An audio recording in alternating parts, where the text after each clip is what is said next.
us read. Whoa. Whoa, whoa. Whoa. Daddy, this is a game. Like my game? You're racing a car, correct? Yeah, and it's going up the line. It's going with no speed bump.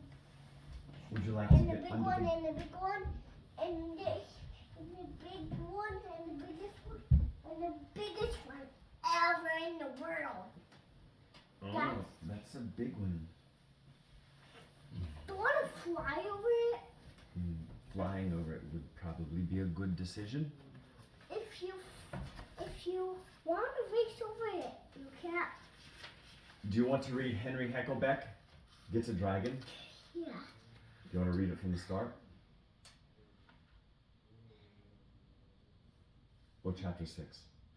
Chapter 6. Chapter 6. Chapter 6. The Dragon Spell. Henry opened the glowing book. Something hard landed in his lap with a clunk. It looked like his gold soccer medal. It had the letter M on it. Henry put the medal around his neck. Suddenly, the pages of the book were turning on their own. Finally, they stopped on a picture of a dragon. "Cool!" Henry exclaimed. Then the page turned, and a voice from nowhere read the book aloud. How to get a dragon. Have you ever wanted your very own pet dragon? A dragon that would follow you to school, or one that would play with you and sleep on your bed at night? If you really want a dragon, then this is the spell for you. Ingredients: 1 picture of your favorite dragon, 1 tablespoon of hot sauce, 1 cup of water, 2 teaspoons of baking soda. Mix the ingredients together in a bowl. Hold your medallion in one hand and place your other hand over the bowl. Chant the following spell. Dragon soar and dragon dive. Make my dragon come alive. That's funny. Magic! It was magic! Henry could not believe it. He got the ingredients faster than a dragon could breathe fire. Then he mixed them together, took off the medallion, and held it while he chanted the spell. There was a puff of smoke, and Henry looked around his room. It should have been easy to find a real live dragon, but Henry could not see one anywhere. It didn't work, Henry thought. Maybe I'm just a normal kid after all. He put the medallion back inside the book. Henry picked up his toy dragon and said, "You're still great, even if you aren't real." He put the toy into his bag and started cleaning his room.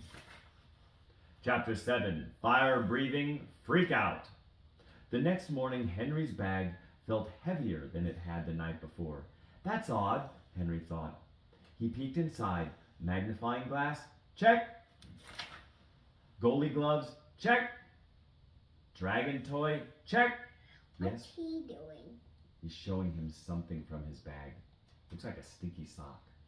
What's he doing? He's covering his nose because, like this, he doesn't want to smell the stinky sock. You see those squiggly lines right there? Those show that that thing, whatever that is, smells icky, and he doesn't want to smell it. Nothing had changed. When the bus came, Henry sat next to Dudley. "What's in your all-about-me bag?" Henry asked. Dudley smiled. He pulled out a stinky soccer cleat. Next, he pulled out a pack of sour candy. Dudley loved sour candy. And lastly, he held up his light-up yo-yo. "Those are great," Henry said. "Okay, so what did you bring?" Dudley asked. Henry opened his bag. The magnifying glass and the goalie gloves were there, but the dragon was missing. "Oh no!" Henry cried. "My dragon is gone!" There was a hole in the bottom of his bag. Only it wasn't just any hole. The bag had been scorched. You have a question? Yeah, why did the dragons get scorched? Well, the dragon breathes fire, doesn't he? So the dragon must have maybe burped burped and burned a hole in the bag and then fell out. Yes? Why? Well, if the dragon burped and he spit out some fire, that maybe burnt the bag. Do you understand? Sit up, please. This is how I sit up. Sit up, please. Okay. Chapter 8, Spy versus Spy. Don't worry, I'll help you find your toy dragon, Dudley said. It's not like it ran away. The bus parked at school, and the boys waited for everyone to leave. Dudley checked the front of the bus. Henry crawled toward the back. There, he spied his very real dragon. He dove for it, but the dragon was fast. It flew out an open window. Henry tried to remote control it, but it didn't work. Wow, Dudley cried. I didn't know you had a dragon that could fly like that. Neither did I, Henry admitted as he raced off the bus. As Henry chased the toy, he ran smack into Max. She dropped her All About Me bag, and something rolled out. It was a magnifying glass, just like his. Max grabbed it and shoved it back into her bag. Watch where you're going, she said. You should be more careful, too, he said, but Max was already gone. Chapter 9, The What Ifs. Henry couldn't decide which was worse, missing one of his All About Me items or having the real magic dragon loose in the classroom. He squirmed in his chair.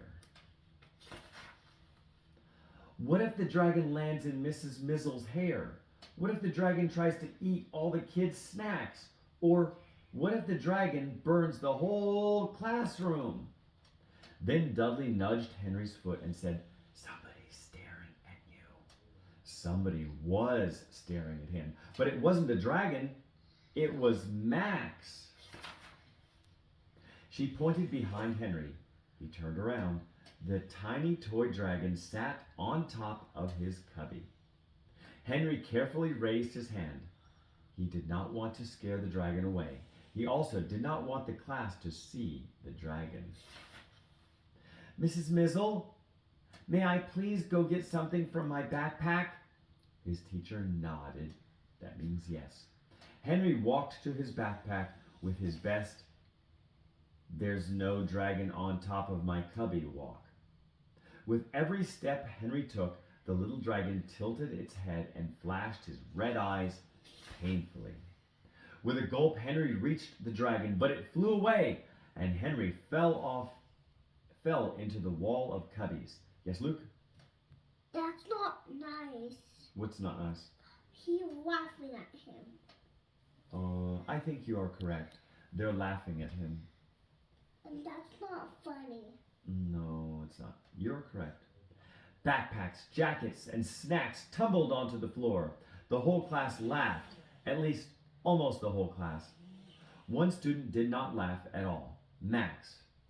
She had seen Henry's very real dragon escape out the window. How did he escape? Well, the window must have been open, and the dragon flew right out the window when he got scared. The day moved slowly. All Henry could think about was finding the dragon. Even after the cubby mess, Henry kept looking, but he didn't see anything. Luckily, Henry made it to recess without being called on to share his All About Me bag. He slipped on his soccer gloves and grabbed his trusty magnifying glass. It was time to go on a dragon hunt. He tiptoed around the swing set and monkey bars. Then he spied tiny dragon paw prints. He followed the tracks. They led to an old oak tree. Suddenly, the dragon peeked out from the branches. It looked scared. Henry gave a little wave, and the dragon flew down to him. He quickly cupped his hands around the dragon when it landed. He felt the small wings beat against his soccer gloves. He looked at the dragon for the first time up close. You are so cute, Henry told the dragon, but I don't think Brewster Elementary is the best place for dragons. The dragon's eyes flashed in agreement. It was listening to him. Henry took a deep breath and said, "I wish you were a toy dragon." Kazing! A small glow like the one from the books surrounded the dragon. It instantly turned back into a toy. Yes, Luke? He's not breathing fire. He's not. He's not what? He's not breathing the fire. No, he's not breathing fire. Wow, Henry said aloud, just as somebody tapped him on the shoulder. It was Max. You better tell me what's going on, she said. Henry was nervous. Had Max seen anything? What do you mean? He asked. Max pointed to his dragon. I saw that thing fly, she said. Henry took off his gloves and pulled out the remote. It does fly, he said, but it's only a toy. Then he made the dragon fly in a circle. See, he said. By the way, I'm Henry Hackelbeck, private eye and super spy. I noticed you're a detective too. He showed her his magnifying glass. Max reached into her all about me bag and showed Henry her magnifying glass too. Maybe we can solve a mystery together sometime, Henry suggested. A half smile spread across Max's face. Maybe, she said as the bell rang, because there is definitely something weird going on at this school. Henry knew Max was right. There was something weird going on here, and Henry Hackelbeck was on the case. Henry Hackelbeck pulled his round sandwich out of his lunchbox Mom had made with a cookie cutter. Henry showed his best friend Dudley. What does this look like? Dudley smiled. It looks like a soccer ball to me. Right, Henry said. And today we have our first soccer practice after school. Then he held up his free hand and Dudley smacked it.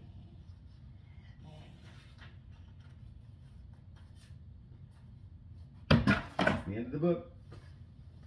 Why? Well, that's all there is. Go.